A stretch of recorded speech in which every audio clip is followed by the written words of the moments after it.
शर्मिष्ठा पनोली को पकड़ने के लिए ममता बनर्जी सरकार की प्रतिबद्धता पूरे देश ने देखी। कोलकाता पुलिस पूरे लाव लश्कर के साथ हजारों किलोमीटर दूर गुरुग्राम से 18-19 वर्ष की एक लड़की को उठाकर अपने साथ ले गई। पुलिस की गाड़ी पर बिठाए जाते समय शर्मिष्ठा ने वहां उपस्थित मीडिया की ओर देखते हुए डेमोक्रेसी का वास्ता दिया, लेकिन वहां उपस्थित पत्रकारों ने उल्टे उसका ही उपहास शुरू कर दिया।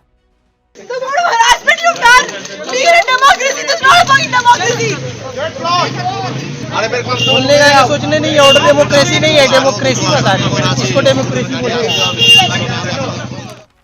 आप चाहें तो पता कर लें, शर्मिष्ठा का मजाक उड़ाने वाले वो सारे देश के प्रतिष्ठित मीडिया समूह के पत्रकार होंगे।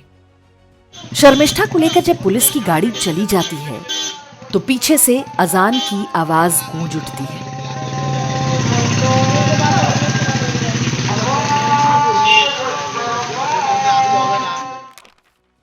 अल्लाहु अकबर, अर्थात अल्लाह ही एकमात्र ईश्वर है। यह एक प्रतीकात्मक संयोग है। भारत का पूरा शासन, न्यायतंत्र और मीडिया यही मानता है कि अल्लाह ही सबसे ग्रेट है। जो हिंदू स्वयं को सेकुलर बताते हैं वे भी ऐसा ही मानते हैं। यह हाल केवल बंगाल का ही नहीं, देश का कोई भी राज्य, कोई भी शहर हो सकता है। आए दिन कांग्रेस या उसकी विचारधारा वाली सरकारों की पुलिस किसी भी नागरिक को उठाकर ले जाती है केवल इसलिए क्योंकि उसने अल्लाह की शान में गुस्ताखी कर दी। ये कानूनी सुरक्षा केवल अल्लाह के लिए है। किसी हिंदू देवी देवता या भारत माता को भी गाली देना अभिव्यक्ति की स्वतंत्रता के अंतर्गत आता है। यदि ऐसा नहीं होता तो 2 दिन पहले ही बॉम्बे हाईकोर्ट की जज गौरी गोडसे और सोमशेखर सुंदरेसन ने पाकिस्तान जिंदाबाद के नारे लगाने और ऑपरेशन सिंदूर को हिंदुत्व का आतंकवाद बताने वाली पुणे की लड़की खदीजा शेख को बचाया नहीं होता। जैसी न्यायिक सक्रियता पाकिस्तान जिंदाबाद के नारे लगाने वालों के पक्ष में होती है, वैसी सक्रियता आपको कभी शर्मिष्ठा जैसों के पक्ष में नहीं दिखेगी। भले ही जज का नाम सुनकर आपके मन में अलग तरह की आशाएं पैदा होती हों। अर्नब गोस्वामी जैसे बड़े पत्रकार को भी 8 दिन तक जेल में रहना पड़ गया था। तब जाकर सुप्रीम कोर्ट ने बहुत उपकार करते हुए उन्हें बेल दी थी। शर्मिष्ठा को तो फिर भी थोड़ी बहुत पब्लिसिटी मिल गई। बहुत सारे लोगों की तो कोई चर्चा तक नहीं होती। कई लोग इसके लिए केंद्र सरकार और प्रधानमंत्री नरेंद्र मोदी को दोषी ठहराते हैं, लेकिन यह हमारी बहुत बड़ी भूल है। इतने वर्षों में हमें समझ में आ जाना चाहिए कि ऐसी स्थितियों में कोई सरकार आपको नहीं बचा सकती। यदि हम अपने राष्ट्र और धर्म के पक्ष में कुछ बोलते, लिखते या करते हैं तो वो नरेंद्र मोदी या बीजेपी के लिए नहीं, बल्कि हमारे अपने लिए होना चाहिए, हमारे परिवार और समाज के लिए होना चाहिए। हिंदुत्व के पक्ष में बोलने के लिए हमारा एकमात्र प्रलोभन यही होना चाहिए कि ऐसा करना हमारे दीर्घकालिक हित में है। हिंदुत्व रहेगा तभी हमारा देश रहेगा और तभी हमारे बच्चों और आने वाली पीढ़ियों का भविष्य सुरक्षित रहेगा। आप पहले से मानकर चलें कि भारत का एलीट शासन तंत्र आपकी तरह नहीं सोचता।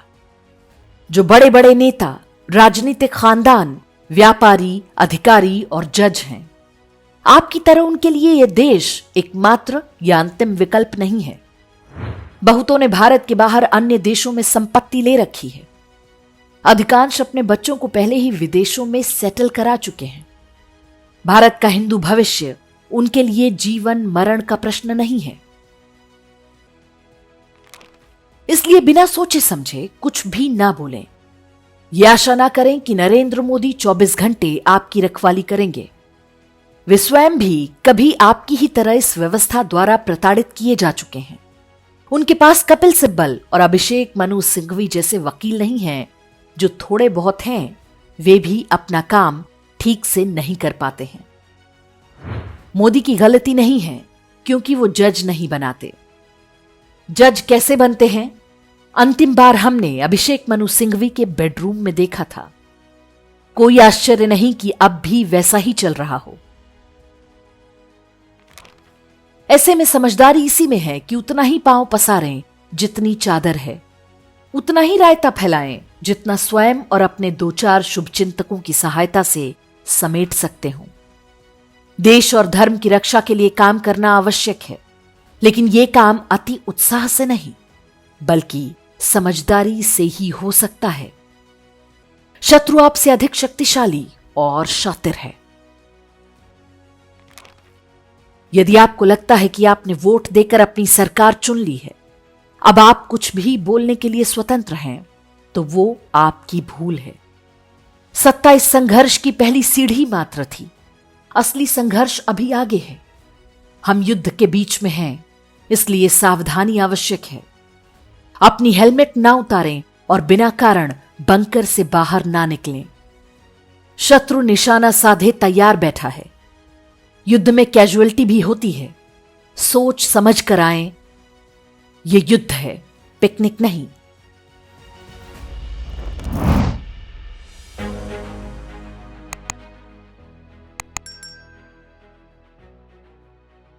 इंडेक्स ऑनलाइन के वीडियो समाज को समर्पित हैं।